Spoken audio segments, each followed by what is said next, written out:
White ಫೀಲ್ಡಿಂದ duty ಬೀಳಲ್ಲ ಅಂತ ಹೇಳೋರ್ಗೆ ಇದು ಒಂದೇ ಮಾತು.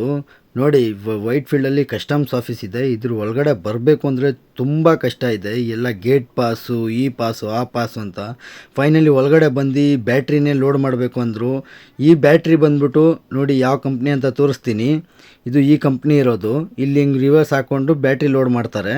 ಈ ಬ್ಯಾಟ್ರಿ ಬಂದು ಈಗ ಈ ಥರ ಟೆಂಪೋಗಳಿಗೆ ಹಿಂದೆಗಡೆ 3 ಬ್ಯಾಟ್ರಿ ಇದೆಯಲ್ಲ, 3 ಬ್ಯಾಟ್ರಿ ಫಿಕ್ಸ್ ಮಾಡೋದು. 60 ಮೈಲೇಜ್ ಬರುತ್ತೆ. ಫೈನಲಿ ಬಂದು ಇವರೆಲ್ಲ ಲೋಡ್ ಮಾಡೋಕ್ಕೆ ಸ್ಟಾರ್ಟ್ ಮಾಡಿದ್ರು. ಬೇಗ ಮಾಡ್ರಪ್ಪ ಅಂತ ಹೇಳ್ಬಿಟ್ಟು ಡ್ಯೂಟಿ ಸ್ಟಾರ್ಟ್ ಮಾಡಿ ನೋಡಿದೆ ಎಷ್ಟು ಕಿಲೋಮೀಟ್ರ್ ಇದೆ ಇಲ್ಲಿಂದ ಅಂತ.